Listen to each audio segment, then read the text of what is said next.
आपका स्त्री शरीर है। स्त्री शरीर में यदि कोई किसी भी तरह की काम जनित हरकत करता है तो उसको बर्दाश्त करने की जरूरत नहीं है। हमारे सरकारी कानून हैं, उन कानूनों का सहारा लीजिए और बचिए। पहली हरकत में ही उसको दंड देने का विधान कीजिए, दूसरा कदम बढ़ाने की कोशिश ना होने पावे। ये अध्यात्म को समझिए। अध्यात्म का आंतरिक विषय अलग है और बाह्य विषय अलग है। व्यवहार का विषय, जैसे आपका स्त्री शरीर है और आपको कोई छेड़ रहा है, आप कह दो क्षमा, तो दूसरी बार पकड़ लेगा वो आपको। और कानून इस समय भारत की स्त्रियों के प्रति बहुत सपोर्ट में है, बहुत सपोर्ट में है। बहुत सुंदर सुंदर कानून बने, दुरुपयोग न करें। लेकिन अपने प्रति अगर कोई ऐसा अक्षम्य अपराध करने की सोचे तो उसको रास्ता ना दे, क्योंकि आजकल राक्षसी बुद्धि बढ़ रही है, बच्चियों के प्रति बड़ा क्रूर स्वभाव बन रहा है। हाँ, तो हमारा बिल्कुल पहले कदम में ही, पहली दृष्टि में ही आप तुरंत कानून का सहारा लो और उनको दंड दिलवाओ। ये ऐसे लोग क्षमा के पात्र नहीं होते। एक डर सा बन जाता है महाराज जी कि हमारे परिवार को कोई विक्षेप ना कर दे या ऐसा। जो होगा देखा जाएगा। भगवान है, सबके सोचने मात्र से थोड़ी हो जाता है। अगर नाश लिखा होगा तो नाश हो जाएगा। ऐसे कैसे तुम नाश करोगे? तुम ब्रह्मा हो क्या? तुम भगवान हो क्या?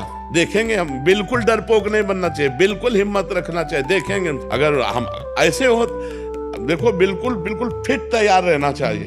मरना जिस दिन है उसी दिन मरेंगे, लेकिन इसके बीच में तुम हमको हस्तक्षेप करोगे, बिल्कुल कड़क रहना चाहिए। और अगर ये जरा भी इस तरह का कि एक दो लोग है हस्तक्षेप कर रहे हैं तो किसी तरह बचकर निकलना चाहिए और इसके बाद फिर सरकारी सहयोग लेकर के अपने बचाव पक्ष को रखना चाहिए। ये समाज अब ऐसा नहीं क्षमा करने लायक।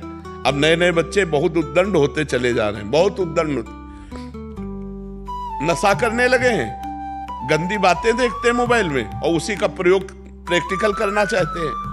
तो गंदे गंदे आचरण, गंदी गंदी बातें हो रही, तो हम बहनों से प्रार्थना करते हैं, बिल्कुल क्षमा मत करो जी। एक समाधान और दे दीजिए महाराज जी, हमसे गलती हो गई और सामने वाला हमें बहुत ब्लैकमेल कर रहा है और फिर गलती पे गलती बन रही है। ऐसी स्थिति में हम बिल्कुल ब्लैकमेल नहीं होना चाहिए। अगर हमसे गलती हो गई तो एक बार गलती हो गई, माना कि तेरे साथ एक बार गलती हो गई तो ये थोड़ी मम्मी जाने, पापा जाने, विश्व जाने, तो बार बार थोड़ी हम ब्लैकमेल होते रहेंगे।